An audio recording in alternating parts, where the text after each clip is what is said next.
Hey guys, tonight we're diving into a time so sleep-deprived, so absurdly mismanaged, that it might just leave your modern stress dreams feeling like luxury spa treatments.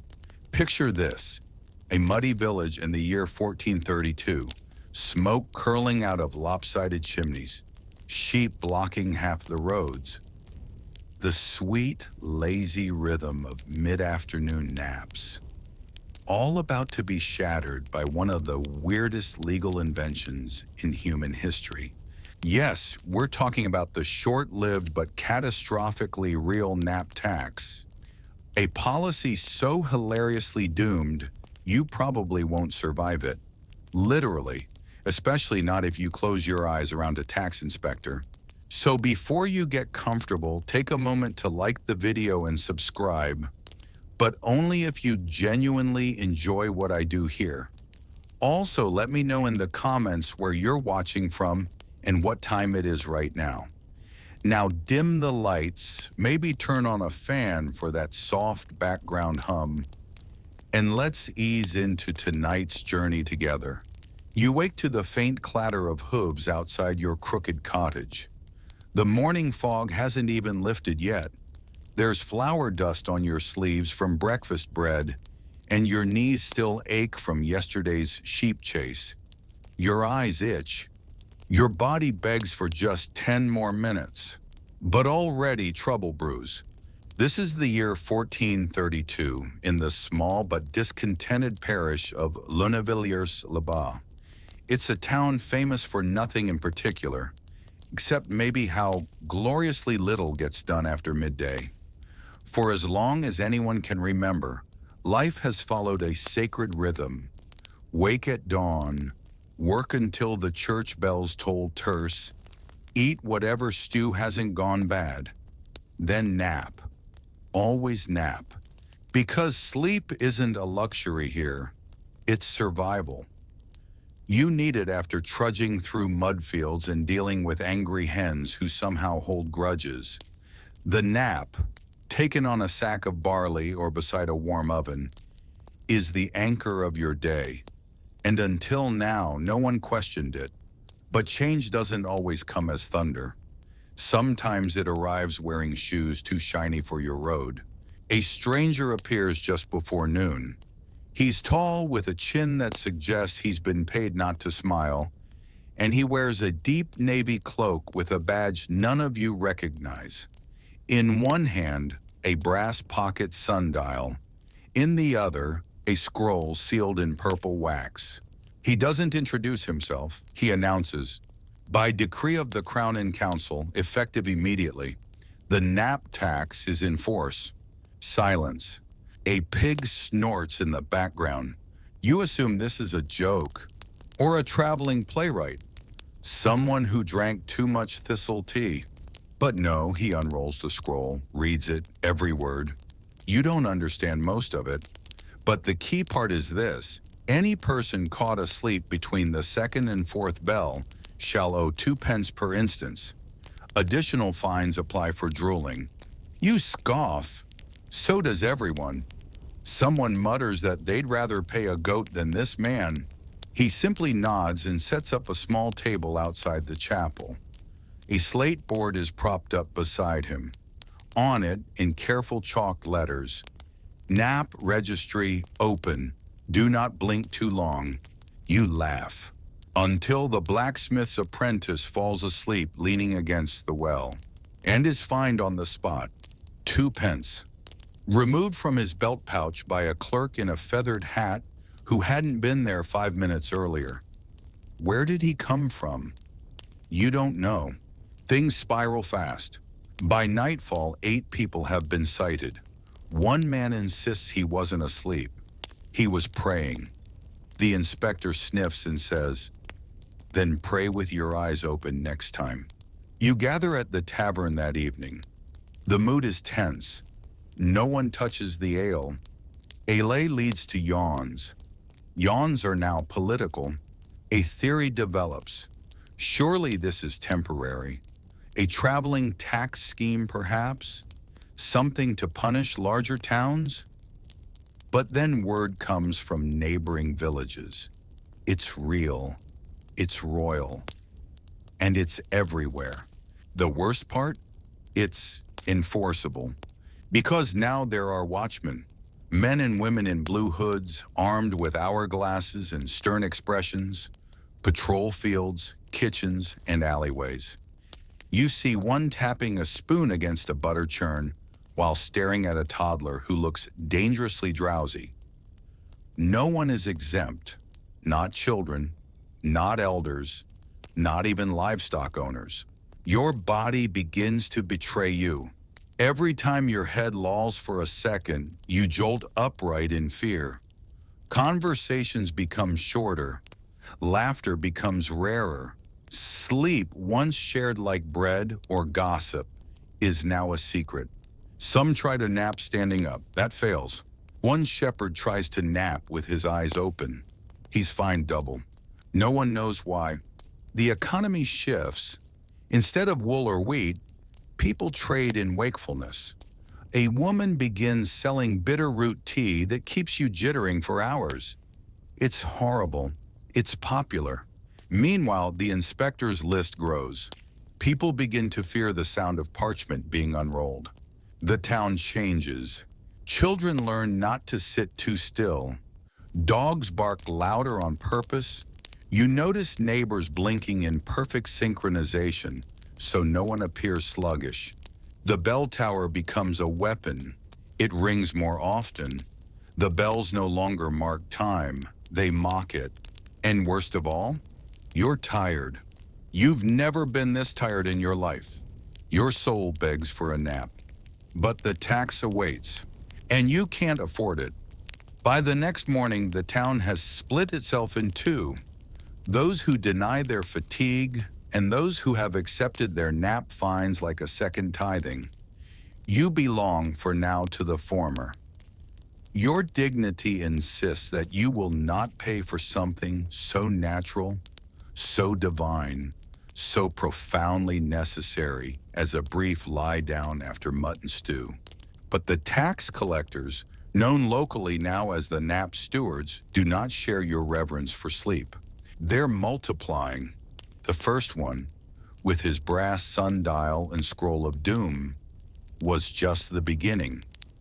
Now there are three in the village square, one stationed beside the baker's oven, and another haunting the path near the millstone, clutching a timepiece that ticks louder than most sins. They have their own tent. They have badges now. One carries a sandglass strung around his neck. When asked what it's for, he replies coldly, verification. Another holds a wax tablet where she draws tiny stick figures with drooping eyelids and notes their offenses. The parchment has columns, time of slump, mouth status, degree of inactivity, and something ominously titled audible exhalation. You dare not exhale too fully. They begin to publish names. A list is nailed to the tavern door titled Midday Transgressors, First Wave. Your neighbor Tilda is listed twice, once for sun drowsing and again for unauthorized hammock.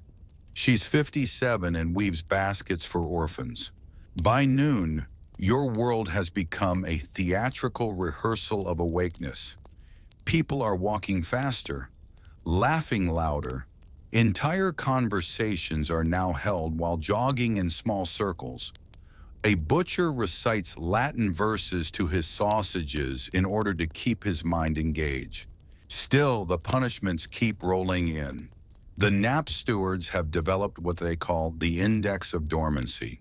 It's a chart, carried like a holy text, showing stages of nap progression. Level Y, chin drop. Level 2, eyelid hovering. Level 3, prolonged blink. Level 4, audible sighing. Level V, complete postural collapse. Level 6, flatulent confirmation. Each level carries a heavier fine.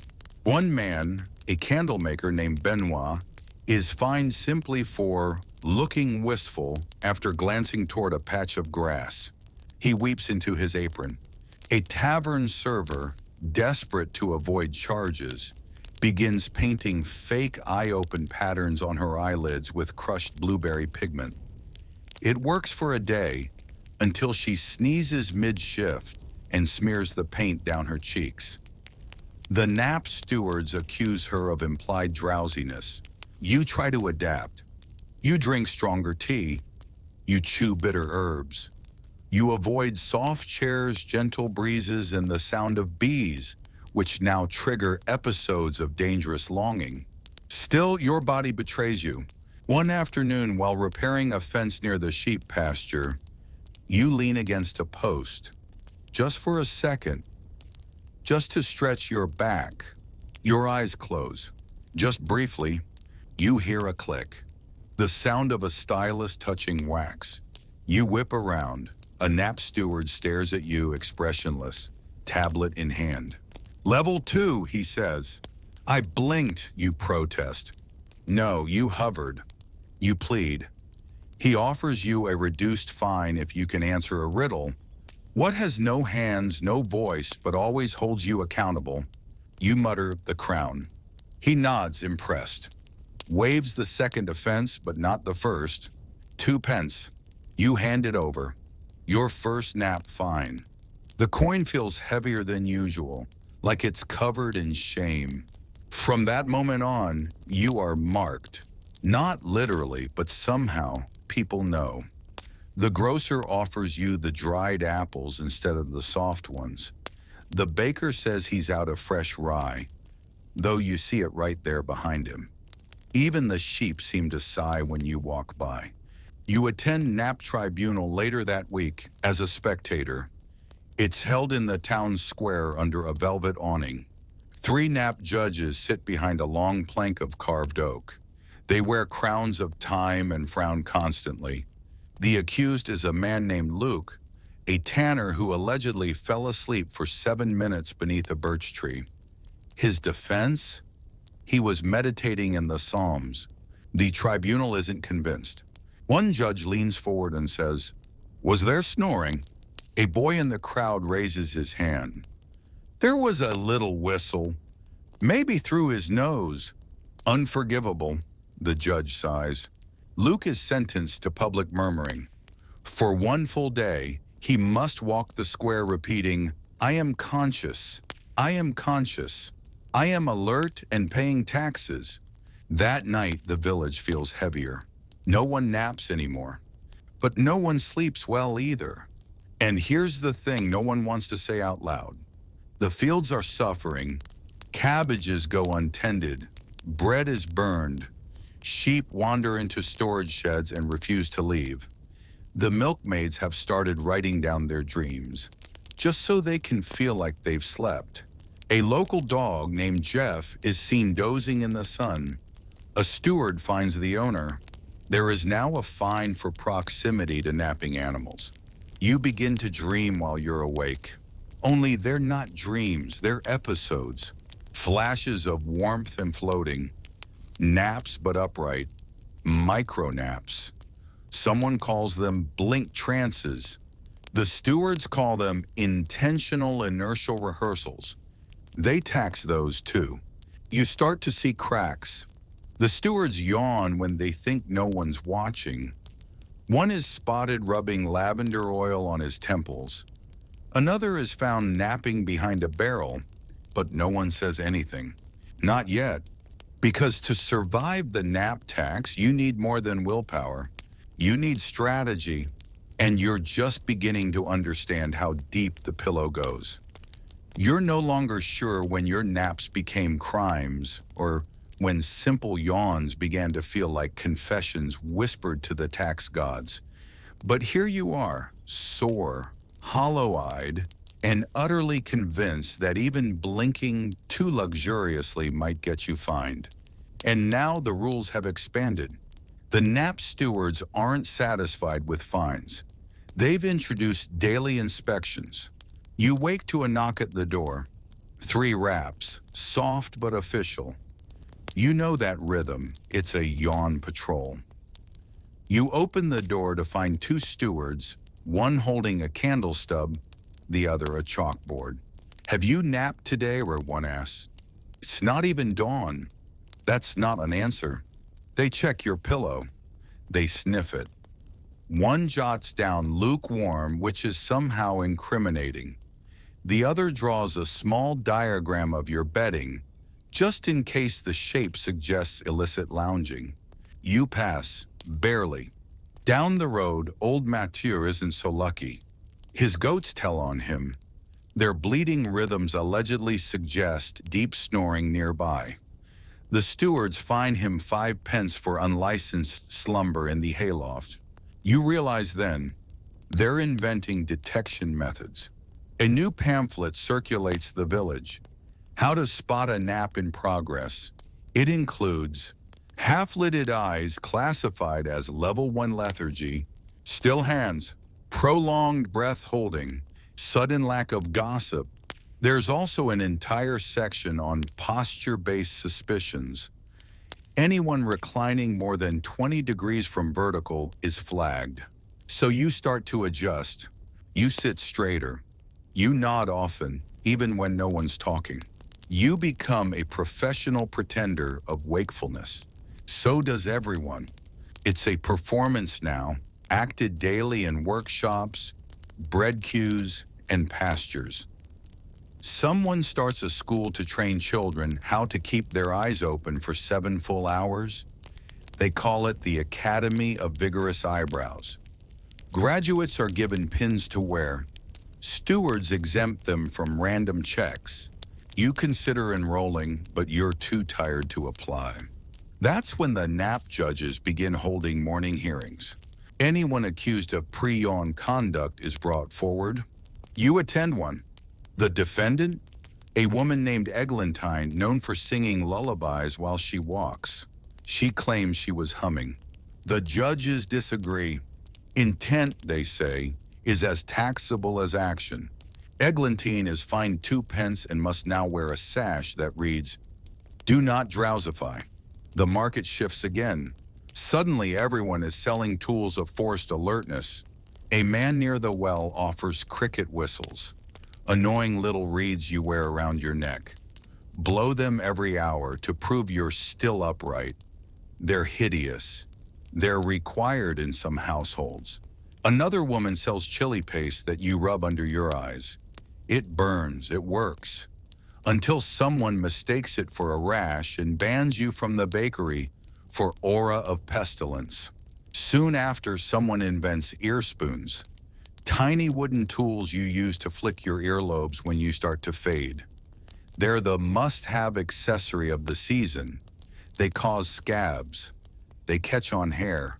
But they keep you awake. Barely. And just as you think it can't get worse, the dream declarations begin. By decree, anyone found nodding off must report their dreams within 24 hours. Failing to do so is consciousness evasion. Dream declarations must be registered with a clerk. Your dreams are categorized: mildly subversive, agriculturally inappropriate, emotionally indulgent, taxation hostile. If you dream of flying, that's fine. If you dream of napping, that's a surcharge. A boy dreams of bread that grows back when you eat it. He's told this is resource hoarding. He's fined and sentenced to 10 days of dry oats. The clerks become celebrities. They sit at long tables in the square with quills and scrolls, scribbling dreams onto parchment with grave expressions. You must describe your dreams in public. You hesitate. You delay. One steward warns that withholding whimsy is itself suspicious, so you make up dreams. You say you dreamed of organizing turnips. You say you fought a goose in Latin. You say you were fully awake in your dream, taking notes on clouds. They nod approvingly. You begin to hate yourself. And then comes the wool seizure, a new punishment. If caught napping more than once in a week, your blankets are confiscated. You watch it happen. A man is dragged from his cottage clutching a patchwork quilt handed down from his grandmother. The stewards pull it away. It is burned. He screams, "It was for knee pain!" They ignore him. You lock your own blanket in a chest. You sleep cold. You barely sleep. One woman tries to hide her nap under a bucket. It works once. Then someone invents bucket tax. A sign appears on the notice board. All head coverings used for unsanctioned darkness will be taxed as tents. And just when hope seems gone, a rumor spreads. A rebellion.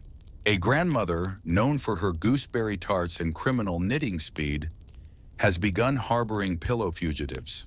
She keeps soft things in her cellar, smuggles them across town wrapped in bundles of turnips, barters silence in exchange for dumplings. You hear she's called the Feather Mother. You want to believe it's true. Because the rules keep growing, the nap fines keep rising, and your soul is getting noisier in its protest. You no longer dream of rest. You dream of revolt, of mattresses rolled through town like siege weapons, of tea that tastes like forgiveness, of a single silent moment with no fees attached. But for now, you pay your 2 pence. You hum a wakeful tune. You carry your whistle. You keep your eyes as wide as honor allows. Because you're not ready to fall. Not yet. At this point, simply being conscious feels like a full-time performance. You've trained your eyelids to twitch on command. You've learned to walk with a deliberate lack of ease, just enough stiffness to look alert, not enough to be declared a statue impersonator. Yes, they tax that too, briefly. And yet, no matter how convincingly you pretend to be awake, there's always someone more convincing, more practiced, more terrifyingly caffeinated, because now they've introduced snore panels. Yes, snore panels. Groups of local volunteers read tax-incentivized tattlers gather weekly to analyze any reported sounds of slumber. These panels listen to recordings made by wandering scribes with crude audio scrolls. Don't ask how, it's mostly legend and wax, and decide whether a grunt, whistle, or sigh constitutes involuntary nap leakage. Last Thursday, someone got fined for a sound described as hope exhaling. But worst of all are the new inspection methods. They no longer trust visual observation. Too easy to fake. Too many people got away with resting their eyebrows. So now nap stewards are trained to detect eye flutter patterns. You know this because you were tested. In the middle of the market square, a steward confronted you. He held up a parchment circle with a hole in the middle, like a saint's donut, and instructed you to stare through it while he counted. Flutter cadence within legal tolerance, he finally said. Barely. You thanked him, nearly cried, and then sneezed. That sneeze, it led to a startled nap response audit. Because, apparently, being startled awake implies one was previously asleep, you had to write a letter denying it in triplicate by candlelight without yawning. You passed, again, barely. But this is how it is now. No moment is safe. The breadlines have grown quieter. People chew with unnecessary aggression to stay animated. You once saw a man eat a turnip so loudly that it sparked applause. Even the livestock are different. The sheep sleep in bursts, standing like soldiers. A chicken was fined for closing both eyes. Only one is allowed at a time now. And into this chaos enters something new. The yawn sniffers. Yes, they sniff your breath. A new crop of stewards has taken up residence in a perfumery formerly run by a woman named Yvette. They wear exaggerated collars, walk with silver-handled staves, and claim they can detect sleep breath. They lean in, inhale deeply, then scribble. If you smell of mint and vigilance, you pass. If you smell of barley, stew, or that warm smell of untroubled sin, that's a fine. You now chew parsley constantly. The stewards sell a new soap called Wake Essence. It smells like vinegar and bellows. People buy it anyway. Then come the window inspectors. They knock on doors claiming to check draft risk. But really, they peer in to ensure no one is napping near a window, since sunlit slumber is especially selfish. You board up your windows. You stub your toe on a stool in the dark. You don't care. You're just so tired. But it's not just you. Entire families are suffering. A mother was seen rocking her baby to mild discomfort rather than sleep to avoid fines. Toddlers now say things like nap bad and steward no before they say papa. The church bells ring every hour now. They call it ringing for righteousness, but it's just a way to keep people from drifting. You try to pray, you can't focus. You pray to stay awake. It's not the same. Then you hear about the clock room. Deep in the tax office, someone says, there's a room filled with nothing but clocks. Big clocks, tiny clocks, sand glasses stacked on shelves, and even one goose-shaped timekeeper that honks every quarter hour. They say the stewards use it to train their inner rhythm. They sit inside and listen. Anyone who blinks longer than half a beat gets flicked with a bell string. You wonder if it's real. You wonder if it's worse than out here. Because out here, nap-related paranoia is starting to mutate. You now know people who fake others' naps just to settle disputes. One man forged a parchment sketch of a rival yawning. It looked nothing like him, but it was enough. The accused was fined, and the artist became a folk hero. They call him the Yawnsmith. Even worse, you now know you've started to doubt yourself. You wake up unsure whether you actually napped or just imagined resting. You apologize for it anyway, just in case. You imagine ways to stay alert. Walking backwards, chewing wood, wearing shoes one size too small. You try 2 of these. They both hurt. Still, the tax looms. A young boy is made to carry a sign reading, "I napped with intent," for forgetting to respond when addressed during a cart loading. He's 5. You offer him an oatcake. He's not allowed to eat it until he says, "I am fully conscious and oat authorized." He does, crumbs down his front, eyes like hollow moons. You swear quietly.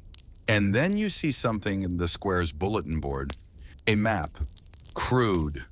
Hand-drawn. Smuggled from who knows where. In the corner, a symbol. A pillow crossed with a pitchfork. A movement is beginning. You dare to hope. But first, you must survive another dusk without dozing, because the stewards are circling again. And tonight, they're bringing measuring sticks for slump angle. You dream with your eyes open now. Not poetic dreaming. Not wistful musings about forests or bread or whatever people used to imagine before this sleepless apocalypse. No, your dreams come like flickers, snapshots of soft things, muffled sounds, fleeting warmths, gone before your brain can catch them. One of these hits you as you're pretending to examine a barrel of onions. For one glorious second, the onion's curve becomes a pillow. You nearly lay your head on it. Nearly. Until a steward walks past humming the alertness march. You jolt upright. "Very good," he says flatly. "Keep examining those tubers. They were onions, but you nod. And this is what you've become. A creature of near naps, hovering constantly on the edge of surrender. You haven't had real sleep in 2 weeks. You've reached the stage where you swear the church bells are whispering your name and the shadows are beginning to judge. And now the kingdom has doubled down. They've created nap judges. Not inspectors, not stewards, judges. Men, always men for some reason, appointed by local authorities to sit at long benches wearing tall green hats and decide whether you, peasant that you are, were intentionally unconscious. You attend a tribunal out of morbid curiosity. The courtroom is just the old grain hall with benches and some unnecessary banners. A man named Edgar stands accused of droopage under willow. His charge sitting beneath a tree too peacefully. Witnesses are called. A child says, he was smiling with his mouth closed and his eyes were foggy. The judges nod sagely. A woman adds, there was a bee near him. He didn't flinch. Gasps, that's level full serenity.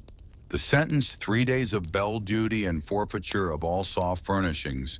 He begs for his cushion. They deny him. You watch in horror and fascination.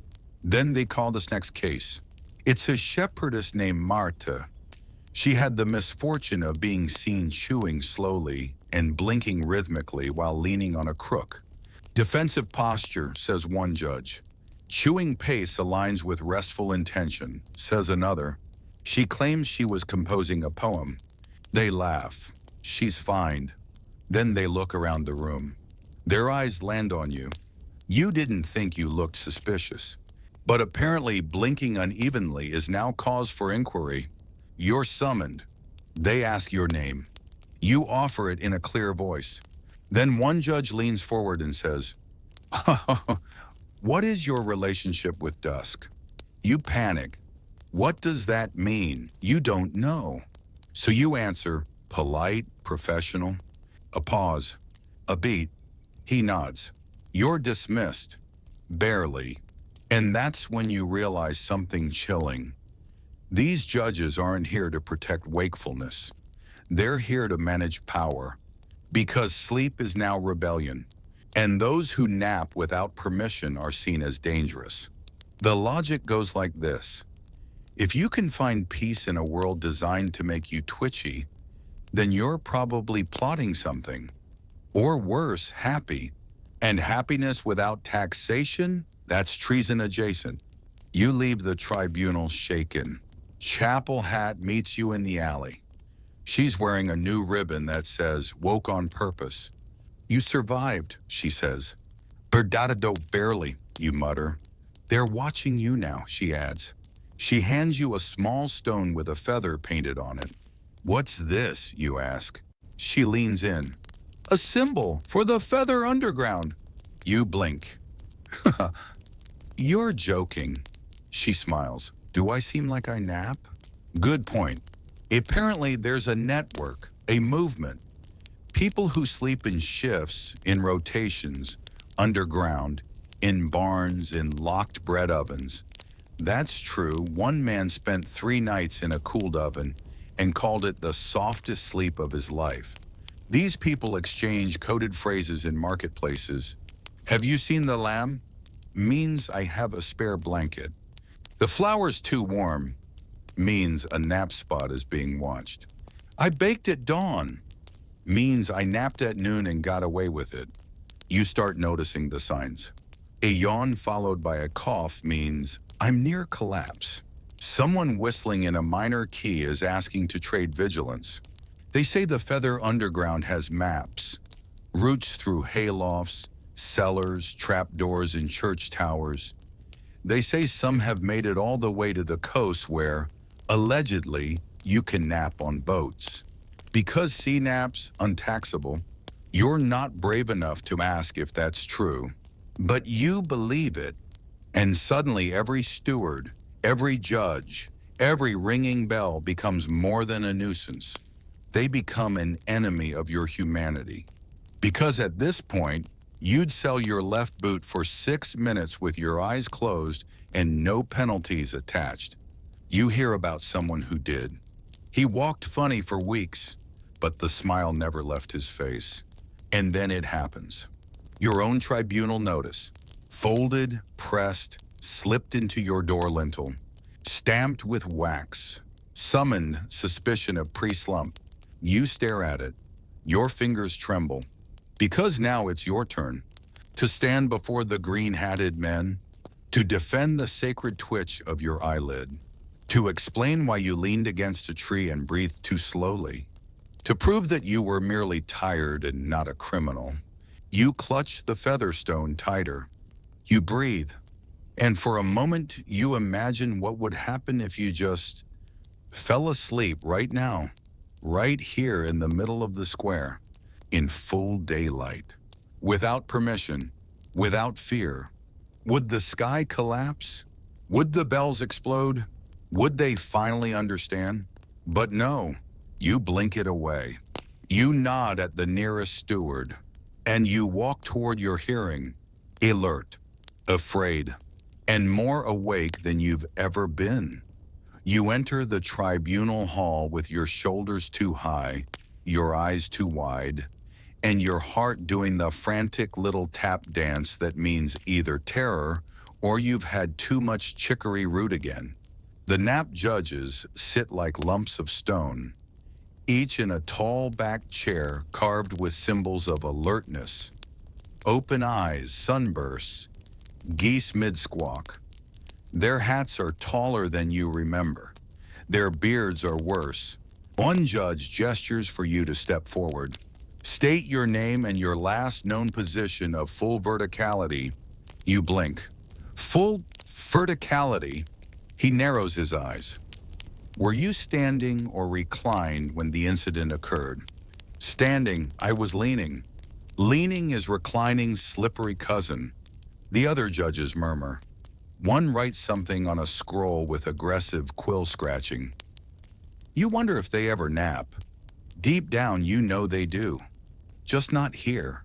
Not where anyone can see. Describe the moment in question, the lead judge says. You try.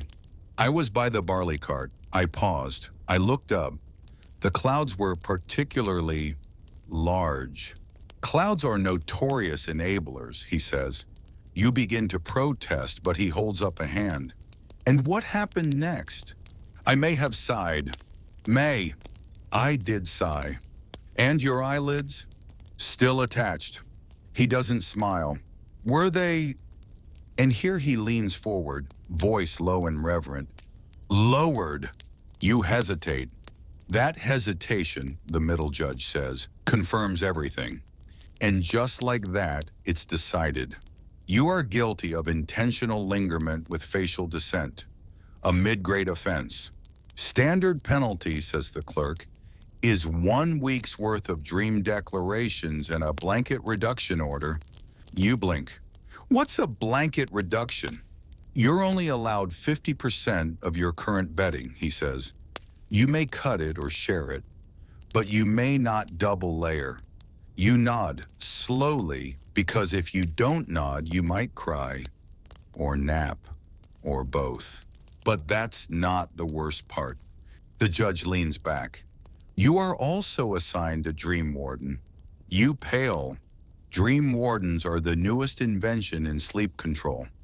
They are assigned listeners, usually retired scribes or disgraced monks, who sit beside your bed at night, documenting your movements, mutterings, and any signs of comfort. If you smile in your sleep, that's noted. If you sigh, noted. If you roll into the soft part of your mattress, noted, measured, and possibly taxed. You try to protest. The judge waves you off. Sleep is no longer private. You lost that privilege when you leaned. And just like that, you are escorted home. Your dream warden arrives that evening. He's called Osric. He smells like ink and cold oats. He carries a satchel of parchment and a stool that unfolds with a groan. He sets up beside your bed without speaking. You stare at him. He opens a scroll labeled Somnolence Observed. He dips a quill into a pot. I'm not going to sleep, you whisper.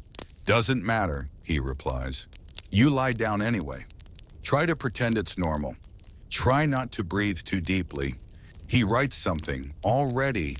You can't sleep, of course. You just lie there, still as a cursed statue, while Osric scratches away like a man possessed. At one point, your foot twitches.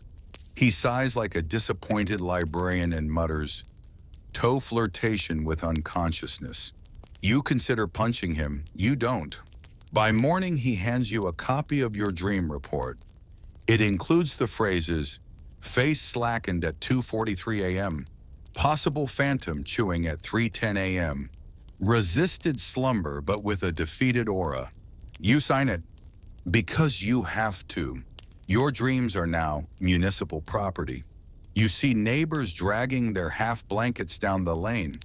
Some people wrap themselves in rope to appear more active. One woman wears bells. Another tapes thistle leaves to her elbows to prevent contact with anything soft. You hear a boy shouting at a bush, "Stay awake, mother!" His mother is watering flowers. She nods approvingly. The village is unraveling. But the tax holds. Then the bedroll permits arrive. New rule, if you own a bedroll, it must be licensed. Too soft, taxed. Too large, taxed. Too floral, suspicious. Possibly part of a comfort cult. You stand in line at the registry office. A man in a robe asks questions like, "Do you intend to fold this bedroll? And are you prone to nesting?" You answer no to everything. You receive a stamp that reads certified lumpy, legally unappealing. You are told to display this on your door. Soon homes across town have signs like, "No pillows here," "Sleep denied since Tuesday," "Certified restless." Then come the dream tithes. Once per week, you must pay a small tax based on the emotional content of your dreams. Happy dream? That's indulgent. 3 pence. Romantic dream? Absolutely not. 5 pence and a scowl. Nightmare? 2 pence. Someone starts intentionally dreaming of mild inconvenience just to keep the cost down. "I dreamt I lost a spoon," he says. Deeply upsetting. It's brilliant. But you dream nothing because you don't sleep. Because Osric is still sitting in your room. Because the taxes keep stacking. Because your life now revolves around avoiding softness. Your straw mattress is flatter than a theological debate. Your blanket is the size of a dinner napkin. You chew bark before bed just to stay angry. And yet, beneath it all, you feel the tiniest flicker of rebellion. Because Osric last night yawned. You saw it. You said nothing. But the feather underground will be very interested. You clutch your feather-painted stone. And you wait for the day they make their move. Because you're ready. Even if your eyes are red and your mind feels like stew, you're ready to dream again. Even if you have to steal it back. You make your move during cabbage market, which is the closest thing to anonymity a person can hope for in a village that finds you for sitting too evenly on a bench. It starts with a whisper. The phrase is passed to you by a man selling turnips shaped like various clergy. He leans in and says, "The feathers are molting tonight." You nod carefully, like you hear that kind of thing all the time. "Indeed, may their quills remain uncatalogued." He nods back. You're in. That evening, under cover of theatrical darkness, the kind only clouds and defiance can bring, you slip behind the fishmonger's hut, then through a crumbling fence post marked with a chalk Z. Why Z? No one knows. The feather underground loves confusing signage. You duck into a root cellar. It smells like dirt, onion, and something far rarer these days. Linen. Real linen, folded, stacked, soft enough to start a riot. Inside 6 figures, cloaked, awake, but just barely. One is kneading dough. Another is knitting aggressively. The third is snoring gently but rhythmically into a bundle of wool. She's their mascot. You meet their leader. Her name is Tamsin, but everyone calls her Grand Nape. She once slept for 26 hours during the Midsummer Festival of 1418 and became something of a folk legend. Her blanket is woven with myth and crumbs. Tamsin gives you a mug of tea that smells like basil and revenge. "You ready to sleep dangerously?" she asks. You nod. Then welcome to the flock.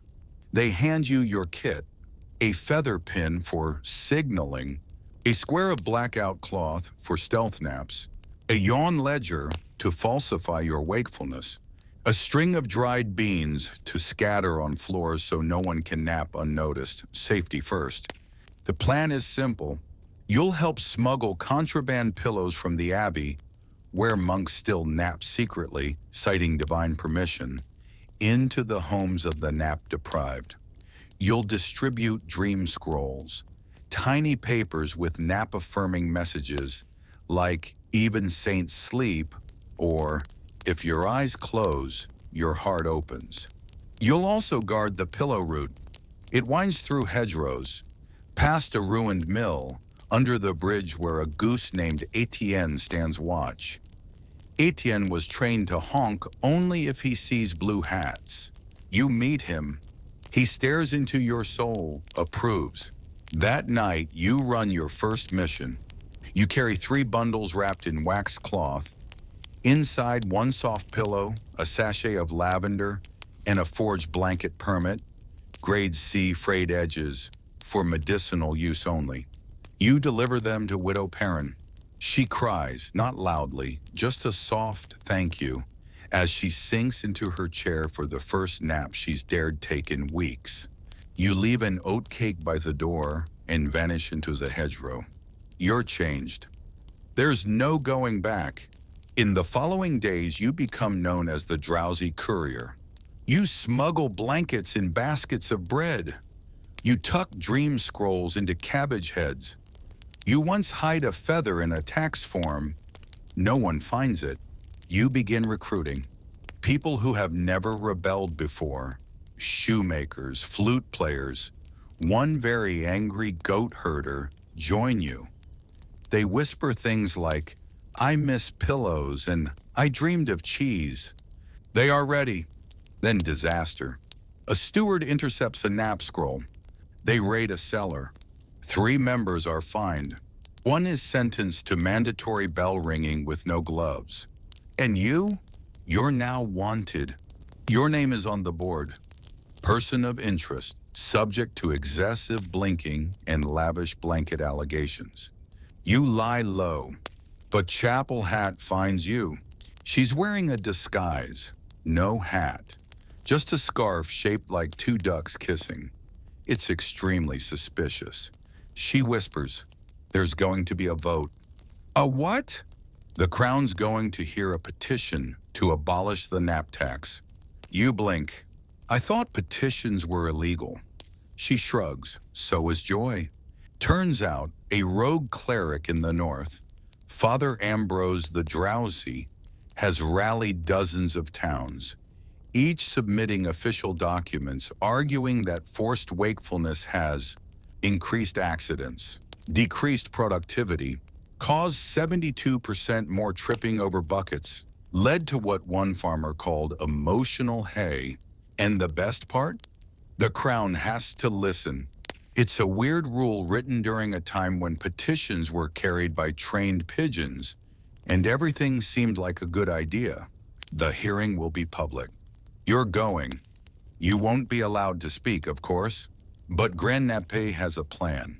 We nap, she says, publicly, boldly, all at once, at the foot of the dais, where they can't ignore us. You feel your heartbeat in your ears. You mean protest? No, she smiles. Pro-rest. It's dangerous. You could be fined, arrested, exiled to the bell towers. But you agree, because sleep is sacred. And you're not going to let some wax-scribbling nap accountant rob your soul anymore. You start preparing. You stretch. You condition your muscles for the collapse. You eat heavy bread. You select the softest tunic you own. And you whisper a prayer to every blanket you've ever known. The day of the hearing, you walk into the square with your eyes half-lidded, your back straight, your scroll tucked beneath your arm like a vow. Because today you nap like you mean it. You arrive before dawn because the protest must be perfectly timed. There are already people gathering, some holding bread, some holding signs, and some holding themselves upright through sheer force of spite. The square before the royal hearing chamber is tense. The stewards mill about, their blue hoods starched to terrifying peaks, and their clipboards sharpened with purpose. One wears bells on his shoes, not to be festive, but to catch dozers by sound. He paces like a man in search of a misdemeanor. You pretend to cough and mutter, "My eyes are awake. My mind is alert. I do not dream." It's the legal mantra for pre-hearing assembly. Everyone's muttering it like a cursed hymn. Then Grandnappe arrives. She's wearing a cloak made of stitched-together pillowcases. Each one bears the name of someone fined. The moment she steps into the square, people hush. The protest begins silently. That's part of the plan. No yelling, no chanting, just stillness. Then at the sixth bell, after the morning fog begins to lift, she lifts a single finger and drops it to her side. Dozens of people follow her lead and collapse gently into sitting, kneeling, lying on cloaks, resting their heads on bundles. One man lays his cheek upon a folded scarf with a sigh so pure it moves two goats to tears. It is a nap-in, a public act of stillness, not violent, not loud, just brave. And it works. The stewards freeze. They weren't trained for this. One drops his clipboard. Another tries to record names, but his quill hand shakes. A third starts to yawn, just looking at everyone. You are among the nappers, curled near the base of the fountain, your head resting on your arm, your eyes closed, your heartbeat calm. And for the first time in weeks, real sleep arrives. Soft, silent, entirely illegal. You dream of warm pastries and old songs. You dream of feathers that never fall out. You dream of chairs that hug you instead of judging your posture. And then you're shaken awake. Roughly, a steward, furious. You are in violation of Regulation 40 nap.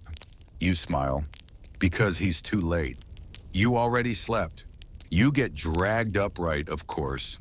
Your name is shouted. You are fined immediately. 5 pence plus a public statement of remorse. A paper is thrust into your hands. But you don't sign it. Instead, you look around. More people have joined the nap. Even some of the crowd who came just to watch. Even, yes, even one of the junior stewards slumped beside the butter cart, snoring with exquisite dignity. The chaos begins. Not violent, just sleepy. People lying on cobblestones, curling under benches. One woman curls into a barrel and says she'll emerge when the tax dies. The judges are called to the dais. They frown, they bicker.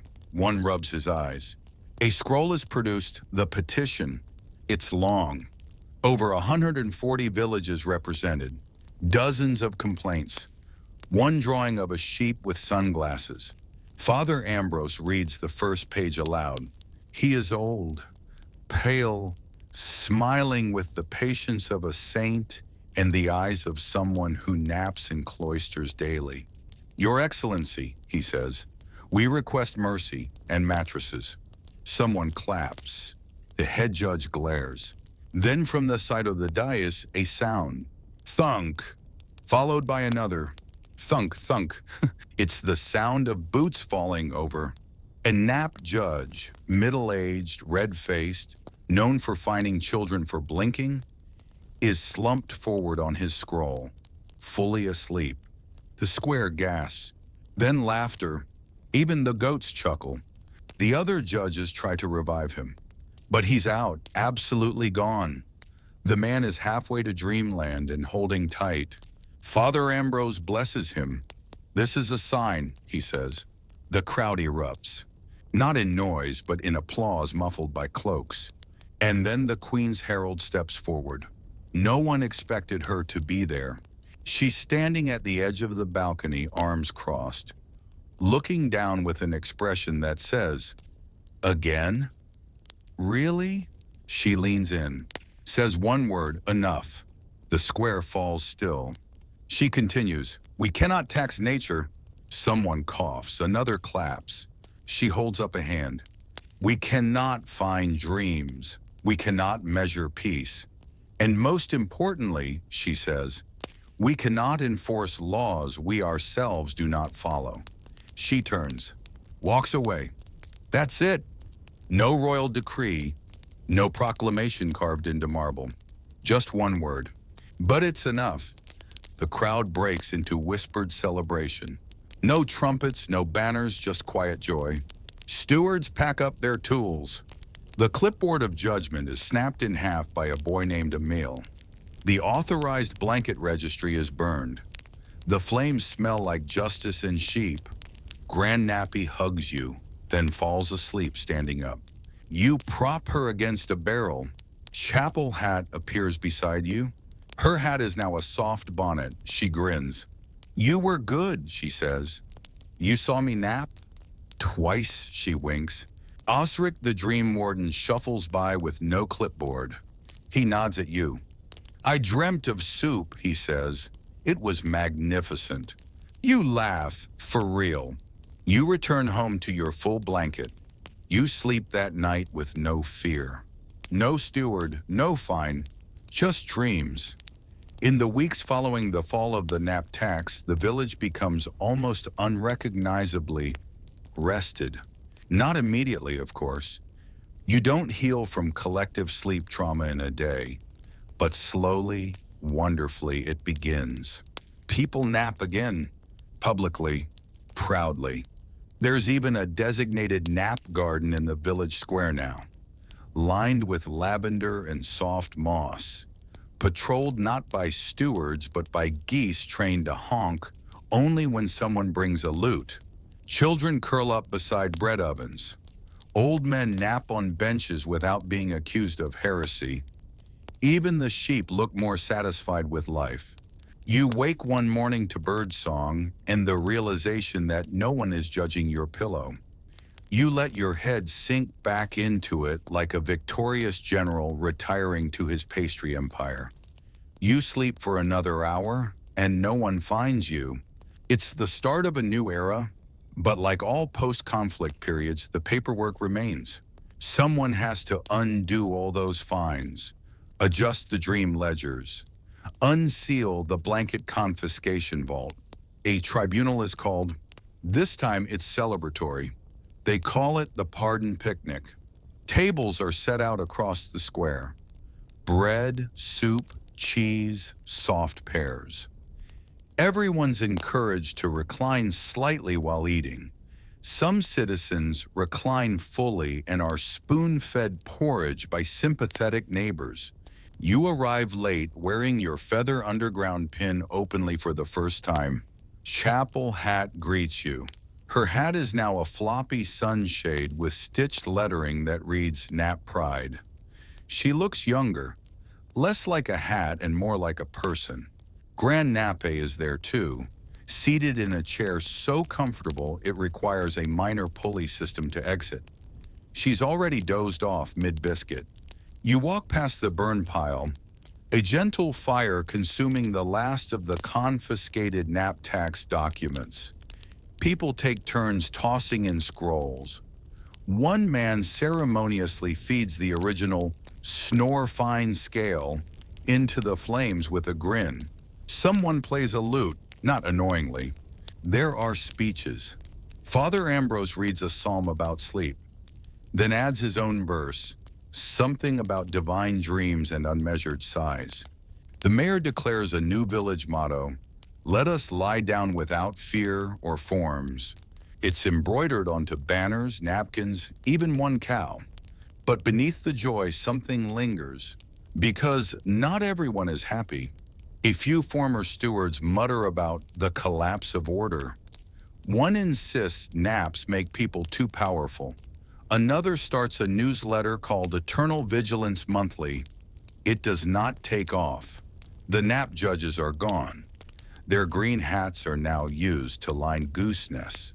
And yet, you hear rumors. Whispers of towns where the tax never stopped. Places where the stewards still patrol. Where people still chew bark to stay upright. You hear about a region called Lower Haverswick, where they've moved beyond nap fines and started taxing Yawning volume. It chills you, but it also inspires something. You begin writing. A scroll, simple at first, then longer. A manifesto of sorts. The Declaration of the Right to Rest. It starts with, "We are creatures of sleep, not clocks, not coins, not clerks." It includes the right to nap during drizzle, the right to sigh audibly in public, the right to dream of improbable ducks without being fined. You share it with Chapel Hat. She adds footnotes. Her favorites include a defense of snoozing near fountains and on the ethics of mid-pie dozing. Together, you begin distributing it, quietly at first, then not. It spreads. Soon, other villages begin declaring nap independence. They hang soft fabrics from windows. They hold sleep fairs where people compete in categories like longest blink, softest blanket, durations, most heroic recline in a political setting. You judge one such contest. A man wins most expressive post-nap stretch and weeps openly. People begin to trust sleep again. And with sleep returns imagination. Children start dreaming wild stories again about ships made of pancakes and skies full of whales. Adults stop fearing quiet. And you? You start sleeping without checking the door first, without hiding your pillow, without writing a post-nap apology. You even take naps. For fun. One afternoon you fall asleep beneath an apple tree and wake up with 3 bees napping beside you. No one arrests them. You call them the Bee Collective and start composing lullabies in their honor. The bakery now offers a new item, dream rolls. They're just sweet buns shaped like sleeping faces. They're delicious and oddly philosophical. The village changes. There's a museum of former finds, a mural titled Before the Nap, and a very bad play called Yawn Tribunal, the musical. You attend. It's terrible. You nap through the second act. They applaud. A new holiday is created, the Day of the Great Collapse. It commemorates the mass nap protest. Everyone's encouraged to lie down at noon and sleep wherever they are. Even the geese join in. ATN, your old bridge sentry friend, is now a folk hero. Children draw him in chalk on walls. He has his own statue. His honk is sampled in lullaby reels. Eventually, life returns to a balance. People still work, still argue, still forget birthdays, but they rest too, properly. And with that rest comes something no tax could ever measure: contentment. You wake each morning not fearing paperwork, but wondering which blanket you'll use for your mid-morning break. And sometimes, just sometimes, you feel a nap coming and say aloud, yes, because now that's allowed. Now the silence after lunch means something sacred again. And as you curl up in your favorite spot, you think, let them try to tax this. The right to nap becomes something sacred. No longer whispered about, no longer feared. It's woven into the very rhythm of life like a slow, happy drum beat. The town begins to redesign itself around this newfound freedom. Not just your town, all of them. Where once there were nap inspectors, now there are slumber stewards. Volunteers who bring you tea, fluff your pillow, and discreetly place a blanket over your knees if you fall asleep at the butter churn. The butter churn incident of last week, by the way, legendary. Farmer Alain nodded off mid-paddle and dreamt of cows inventing shoes. His dream was reenacted by school children at the weekly assembly. It brought the house down. People now share their dreams proudly. There's a dream board posted beside the baker's stall where anyone can tack up a short summary of their night's wanderings. Some entries read, dreamed I was a wheel of cheese who longed for the moon. Married a goose, regret nothing. Found a blanket made of kindness. They're anonymous, mostly, except for the goose one. That was Chapel Hat. She admits it freely. Dream culture blossoms. Artisans begin crafting dream journals with hand-sewn spines and covers made of old steward cloaks. Poets compose odes to nap spots, shady fields, warm floorboards, the mysterious second shelf in the bakery attic, where the air always smells like cinnamon and forgiveness. And then, of course, the stories spread. Tales of how it once was, of the great restless era. Children gather around at dusk to hear the saga of the nap tax, how it began, how it hurt, and how it fell. You are asked frequently to tell your part.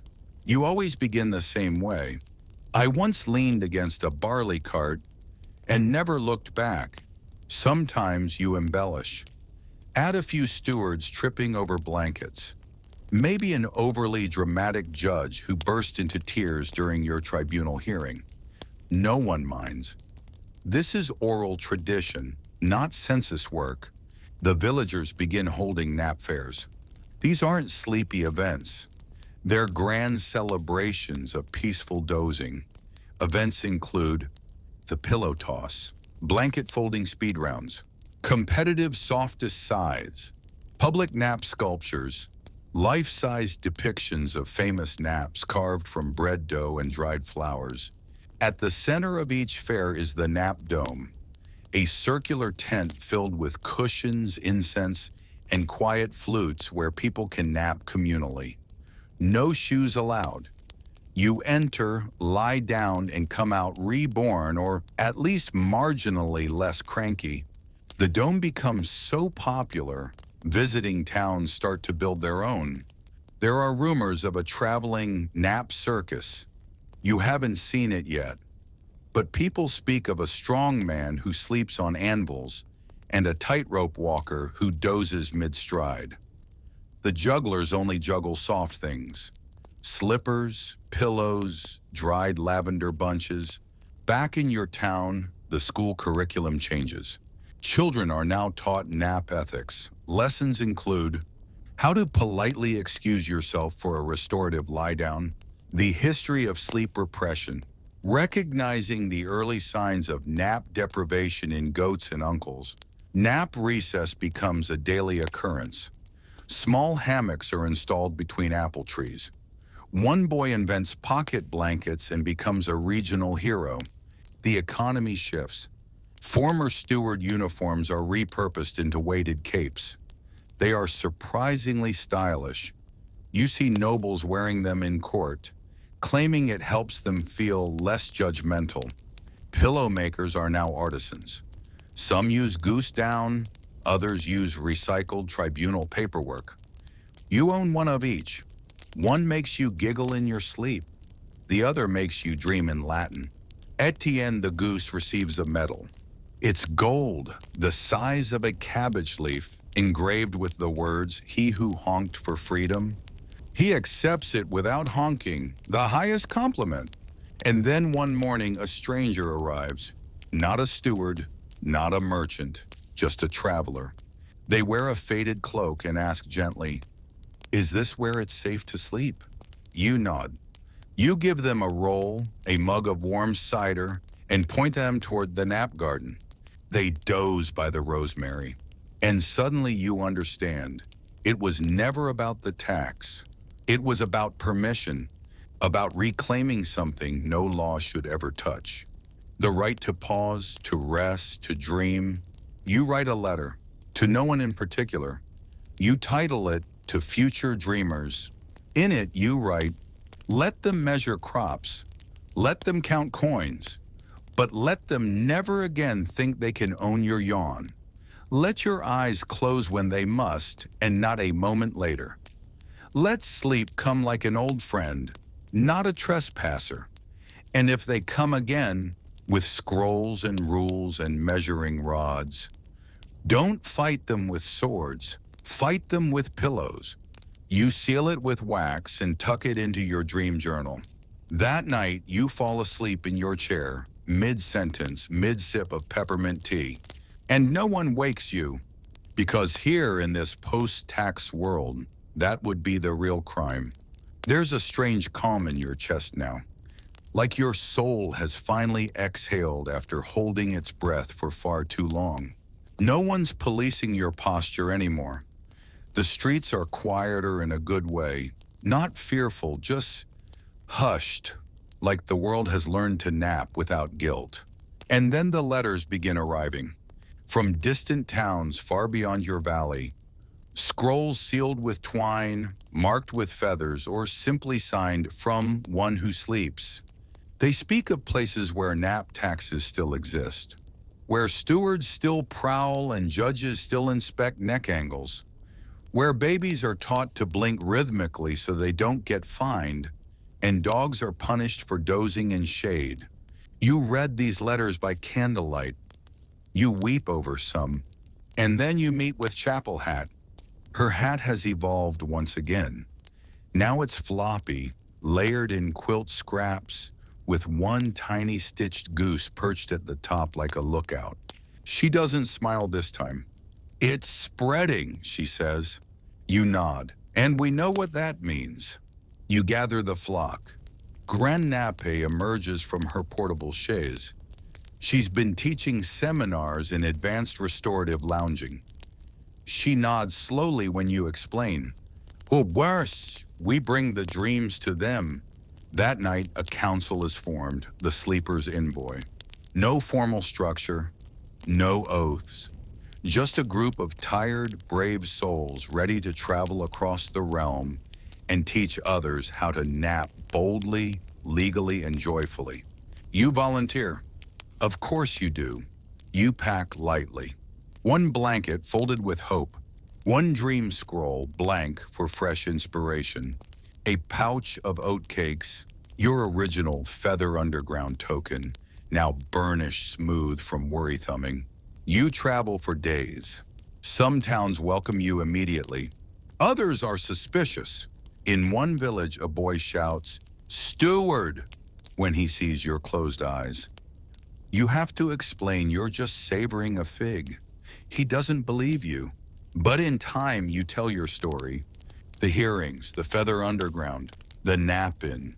You recite the Declaration of the Right to Rest. People listen. Some cry. Some nap. And that's how the Nap Ambassador movement begins. You meet others along the way. People like you, former fined folk, survivors of pillow confiscation. A woman named Bruna shows you the scar where she once wore an "I dreamed unlawfully" sash for 6 days. She now owns the softest mattress in 3 counties. You exchange scrolls. You form a network. You help towns host their first dream fairs. At one fair, a goat named Henri wins Most Soothing Presence. At another, a toddler is awarded Future Nap Minister for falling asleep during his own acceptance speech. You help rewrite local codes. Remove clauses like no slumping in public and unauthorized hammock deployment. One town goes so far as to outlaw the outlawing of naps. You help design the sign. It reads, "Here we rest frequently and without permission." Back home, the changes continue. The Yawn Choir performs every Thursday. It's not musical, strictly speaking. It's just people yawning in harmony. But it's oddly moving. The village well is now surrounded by cushions. People nap there while waiting their turn to draw water. You finally rebuild your fence. This time you include a nap bench halfway down its length. Chapel Hat paints a quote above it. "Lean freely, friend. Your dream journal is full." You start a new one. You title it "Naps I Witnessed." Entry 1. A man in rust-colored boots slumped against a tree, smiling into the grass. Entry 2. A child in a cabbage cart slept through a thunderstorm, inspired 4 new lullabies. Entry 3. Me, on purpose, with no fear.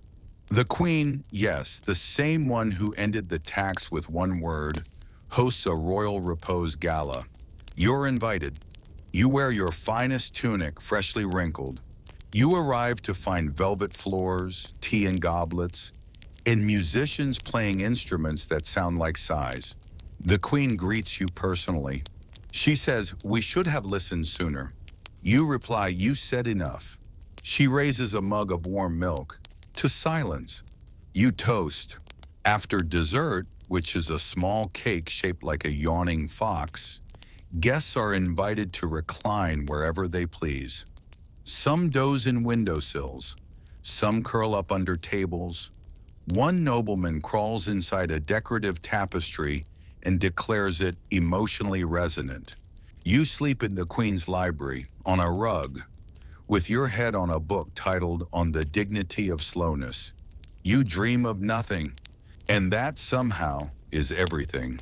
The next morning, you leave with a nap license written in gold ink. It reads, "Bearer has earned all the sleep they desire, and then some."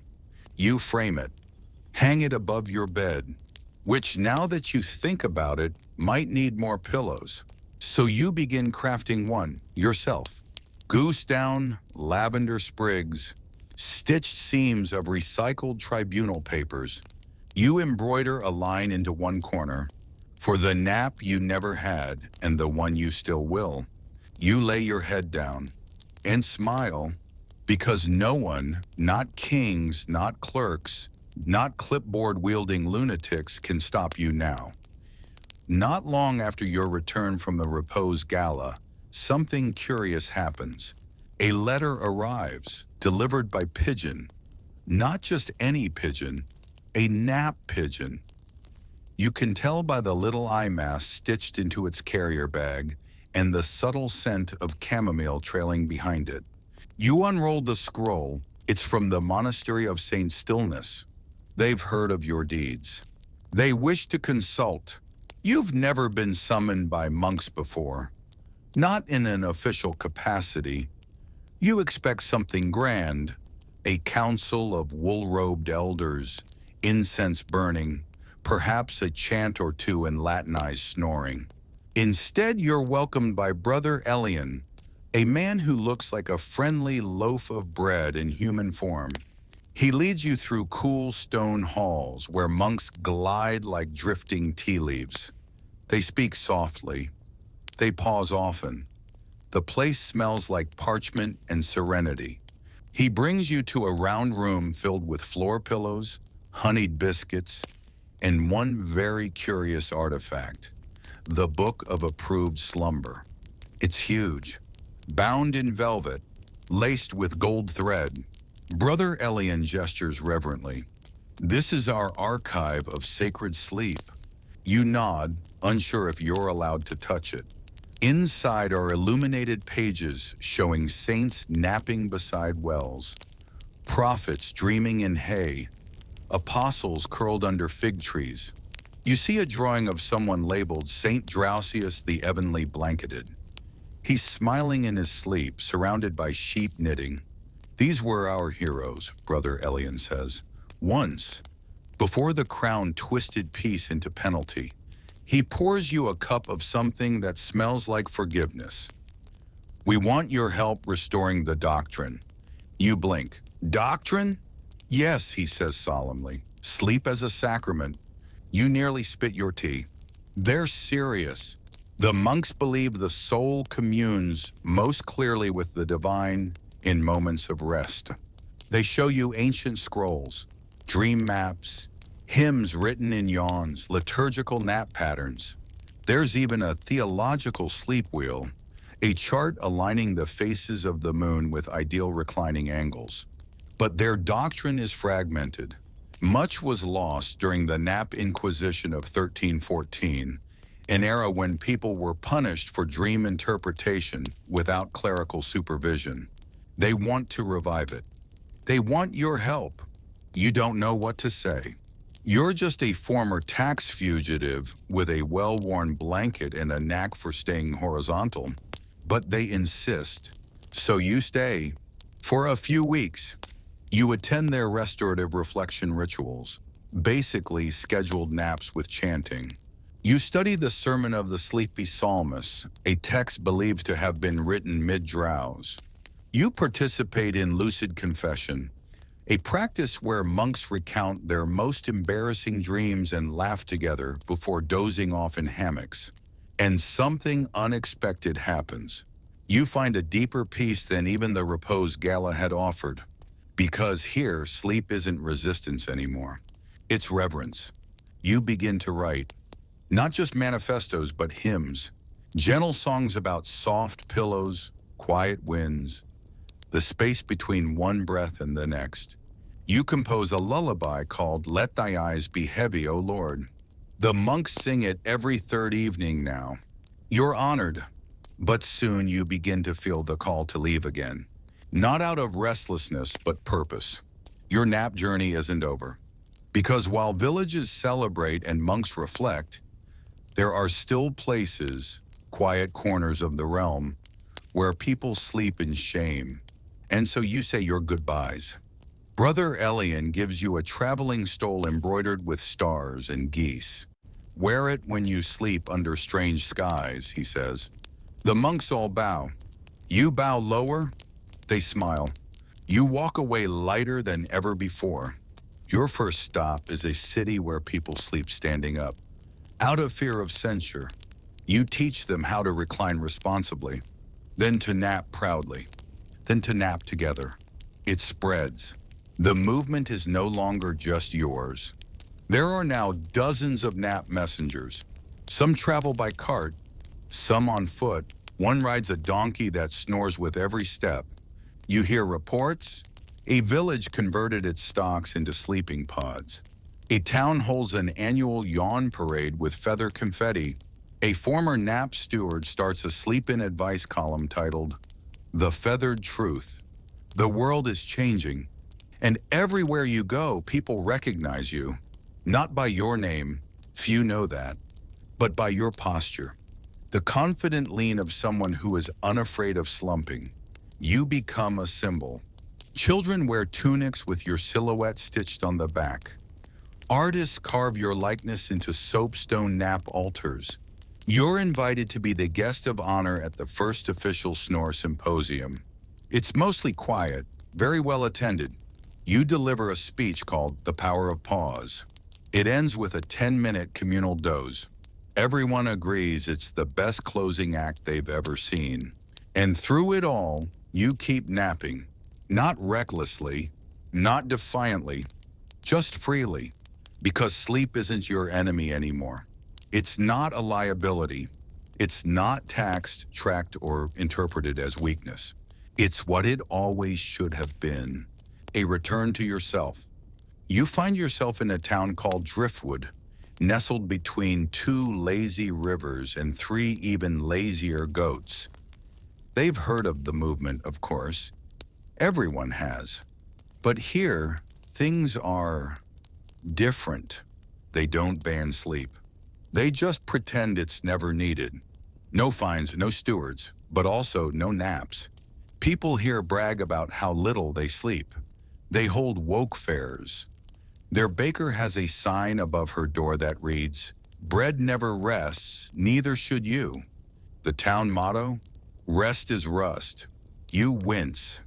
They welcome you politely, offer you stiff chairs, oversteeped tea, and a feather that looks suspiciously like it's been ironed. You meet their mayor, Florent of the Fast Steps. He walks quickly, speaks quickly, blinks suspiciously slowly. Sleep makes us slow, he says. Slow leads to soft. Soft leads to decline. You nod as he talks, mentally cataloging a dozen signs of burnout in his posture alone. The man's smile is as brittle as last year's toast. He invites you to give a public talk. You accept. You stand in the square before a skeptical crowd, most of whom sip strong chicory and wear shoes too narrow to be comfortable. You tell them the story, not the revolt, not yet. You start small. You describe the first sigh after the repeal, the bread that tasted warmer when eaten after rest, the goose who honked herself to sleep and dreamt of ponds. They chuckle slightly. You push further. You describe the museum of confiscated nap scrolls. You describe Etienne, the goose hero, and his ceremonial goose bed. You describe the moment you napped openly, on stone in public, and weren't fined, weren't scolded, weren't judged, just left to be. Then you do something unthinkable in Driftwood. You sit down, mid-sentence, right there on the cobblestone, and you yawn, not exaggeratedly, just honestly. It echoes in the silence like a thunderclap wrapped in a lullaby. You close your eyes. A full 5 seconds. You open them again. People are staring, not with disgust, not even with confusion, with longing. One woman shifts her weight to one leg. A young man leans slightly on a barrel. A dog, perhaps emboldened by your audacity, curls into a circle and sleeps. A child claps. Florence steps forward, scowling. You think we should all just nap whenever we feel like it? You smile. Not whenever, just when we need to. He scoffs, but slower this time. You take out a scroll. It's a new one, a shorter one. You call it the Pact of Pause. Just 3 lines. Let no one be punished for rest. Let all have a space to sleep. Let silence sometimes be the answer. You hand it to the child. The crowd leans in. The child reads it aloud. The crowd leans further. Then someone sits down. An old man with a back like a question mark. Then someone else. Within 10 minutes, a third of Driftwood is seated. The dog snores. Florent frowns. Then, without warning, Florent sits. Not rigidly, not with flair. Just sits. His shoulders sag. His breath slows. He says nothing, but someone passes him a blanket. No one speaks for a full 10 minutes. It is the loudest silence Driftwood has ever known. You're invited to stay the night. You do. You sleep in the bell tower. Not because it's fancy. It's just the first place someone pointed to. You climb the stairs, stretch out on an old woven mat, and drift off listening to the creak of the wooden frame. You dream of clocks melting into pillows. In the morning, you find Florent waiting at the bottom of the stairs. He looks different, less like a man built from splinters, more like a person. He hands you a pastry and says, I slept. I think I remembered my grandmother in my dream. You smile. What was she doing? Making soup and humming. He shakes your hand. We'll build a nap garden next to the market. Maybe we'll even name it after Etienne. You tell him Etienne would be honored. You continue on. You add Driftwood to the growing map of the reclining world. You mark it with a small goose, sleeping in a hammock. And onward you go. One town at a time. You never force the change. You just sit. You just yawn. You just rest. And every time, someone follows. Some with hesitation, some with joy, but always eventually with gratitude. Your journey leads you next to a peculiar border town called Latchmere Fold, where the streets are cobbled with uneven stones and the wind carries a permanent scent of time, ink, and unfinished complaints.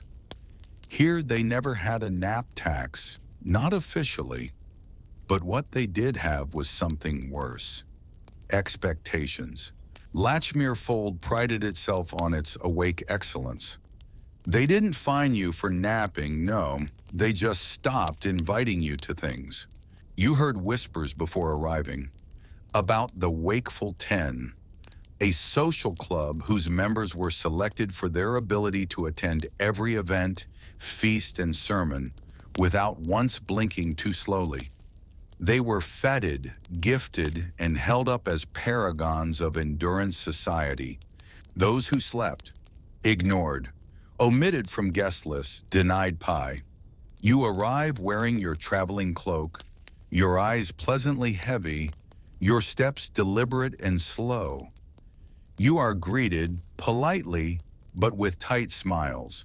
You ask where you might find a bench to sit. Oh, we tend to stand here, says a man in 2 starched trousers. Sitting makes the knees sentimental. You blink at him. He blinks back quickly like it's a contest. So you do what you do best. You sit anyway, right on the lip of a fountain shaped like a proud rooster. A child gasps. A woman clutches her shoulder bag more tightly. Someone mutters, "Well, that's direct." You close your eyes for just a moment. Breathe. When you open them, nothing has changed, except everything. Because now a gardener you passed earlier is also sitting, one leg outstretched. She's not napping, but you can tell. She wants to. You catch her eye. She nods sheepishly. A small start. You remain for 3 days. Not to convert, not to preach, just to be present in your rest. You write at the edge of the market. You nap beneath an awning during a minor drizzle. You listen to townsfolk explain their complicated aversions to lying down. It's not forbidden, one man insists, just not terribly fashionable. So you start talking about fashion. You show them your sash, hand-woven with feathers, dream-stitched. You tell them about the repose gala, about chapel hat, about nap ethics, and about the woman who napped during her own wedding vows because that's when her heart felt stillest. You recite the Pact of Pause. One night, someone slips a folded note into your pocket. It reads, "Last week, I closed my eyes in a hayloft for 20 minutes. Nothing happened except joy." You smile, leave a reply. Next time, invite someone. Your final act in Latchmere Fold is to host a silent reading recline. You invite everyone to bring a scroll, a book, or just a good stretch of fabric. You meet under the tall elms by the North Road. Some sit, some recline. A few skeptics arrive, arms folded, eyebrows aggressive. But by the end, more than half the crowd is horizontal. A boy lies on his stomach reading the Yawner's Almanac. A grandmother gently dozes with a cat on her chest. A local shoemaker sighs so deeply it triggers applause. You leave a painted sign before departing. May your sleep be unapologetic. From there, your steps take you to quieter paths, through meadows of bellflowers, towns that already nap without fear, riverside inns with signs like, "Check in, check out, check under blanket," free soup with every afternoon slump. Guests must agree not to wake the ducks. In one hamlet, an old man insists on showing you his dream journal, page by page. It's all drawings, slightly smudged, mostly geese. He says he doesn't remember dreaming them, but the drawings keep happening anyway. You nod solemnly. The dreams remember you. At a roadside tavern, someone recognizes you, not from the tribunal posters, not from the repose gala, but from a story. "You're the one who leaned on the barley cart," the woman says, handing you a mug of warm clove cider. "The lean herd round the kingdom." You chuckle. "Guilty. You changed things," she says, sitting beside you. "Not loudly, but you did." You take a long sip. And for the first time in days, you nap beside a stranger without hesitation. The sun sinks behind the hills like a candle snuffed with care. You begin to feel the years catch up with you, not in weariness, but in quiet fullness. Your journey is almost done. And still, one more town calls. They've built a new structure. They call it the Sanctum of Slumber. They want you to cut the ribbon, or more accurately, to nap first inside. You accept. You arrive to find a long, low building shaped like a closed eye, paneled with soft woods and filled with warm, inviting light. There are alcoves, cushions, lullabies drifting gently through the rafters. It's not a temple, not exactly, but it is sacred. You lie down. Everyone watches. You close your eyes. The first breath in the new space is yours. And when you exhale, the whole town exhales with you. Because sleep, real, unpunished, undisturbed sleep, has become not just allowed, but celebrated. You sleep longer than intended in the sanctum of slumber. Maybe it's the acoustics, perfect for dreams. Maybe it's the straw-sweet scent woven through the air, or the way the light dapples across the polished floor like tired starlight. Maybe it's just that your body, after everything, is no longer resisting rest. When you wake, someone has placed a quilt over you. You sit up slowly, not from shame, just to savor the moment. Outside, a small crowd applauds, gently, politely, like people welcoming the sun. You step out blinking, smiling, barefoot and rumpled. The mayor hands you a scroll made of silk paper. On it, in gold inked calligraphy, is a declaration. In honor of the first sleeper, let peace begin in silence. They're naming the nap hall after you. You protest, lightly, but secretly, you're honored. You stay a few days longer than planned. People bring you stories, dreams, gifts wrapped in linen and laughter. You meet a woman who claims to have trained a cat to snore on command. You believe her. You meet a boy who fell asleep so hard he dreamed in rhyme and now can't stop rhyming during breakfast. You meet an elderly baker who still wakes at dawn, but now naps at noon with a goose on his chest named Eloise. They offer you a home, a small cottage beside the nap grove. It has a crooked window, a well-loved bench, and a door that creaks in a comforting bedtime story kind of way. You move in, not forever, just for now. You hang your cloak, unpack your feather pin, frame your original dream ticket from the tribunal. It's yellowed and soft-edged, like the first page of a fable. And then you do what you've earned. You sleep, whenever you want, however long, sometimes under trees, sometimes on the bakery's flour sacks, sometimes on your porch as the rain hums lullabies on the roof. You begin to host story naps. Children gather in piles of cushions. You read from scrolls, tales of the nap tax, of Etienne the goose, of Chapel Hat, Grand Nappe, and the silent fall of the tribunal's feathered tyranny. You always end the same way. Close your eyes, the world will wait. Eventually someone builds a library of dreams. Not books of facts, books of sleep. Each visitor writes down their favorite nap, where it was, what it felt like, what they dreamed if they remember. You submit your own entry. Under a court summons, before the verdict, I slept like it was my only truth. And when you're not napping or writing, you walk. You visit other nap domes. You give blessings. You place soft feathers in doorways. You sit on benches beside strangers who are afraid to close their eyes. And when they finally do, you watch over them like a guardian of slowness. Sometimes you wonder what became of the stewards. You hear rumors. One became a footstool artisan. Another runs a sleep tavern in the north where the chairs are slightly too comfortable. You wish them well. You all learned, one way or another. One winter morning, you find a scroll left on your windowsill. No signature, just a simple message. You made the world quieter, thank you. You don't know who wrote it. Maybe a friend, maybe a stranger, maybe your past self. You place it beneath your pillow. And that night, you sleep like a cathedral full of choir sighs. Because rest, true rest, is no longer survival. It's joy. It's resistance. It's freedom with your eyes closed. And you, the nap outlaw turned sleep ambassador, no longer carry the burden of reform. You carry a blanket, and you know exactly when to use it. The sun has long set now, tucked behind a curtain of soft stars and slow-moving clouds, and the stories have folded themselves like quilts across your thoughts.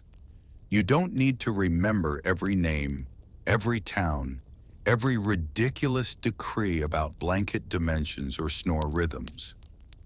All you need to carry forward is the warmth of it, the knowledge that rest, once outlawed, once whispered, became something sacred again. In this quiet place, where no one measures your posture, where no steward lurks with a quill and squint, where no dream is fined or frowned upon, you've found the hush between heartbeats, that perfect stillness, that slow exhale, that moment when even your worries grow drowsy and begin to wander off. Let your mind drift now, like a feather on an open window breeze. There's no tribunal waiting for you, no ledger to sign, no quota of wakefulness to meet, just the soft sound of silence padding down the hallway. The memory of a goat named Etienne, the gentle rustle of a borrowed quilt, a nap garden blooming in moonlight. You are safe here, not just safe to sleep, but invited. The night holds no demands, so ease your breath, let your limbs go heavy, and fall, yes, fall, into the gentlest rebellion there ever was. A nap, ihiu, long, lovely, undisturbed, because sleep, once stolen, has finally come home. And so have you. End of script. Sweet dreams.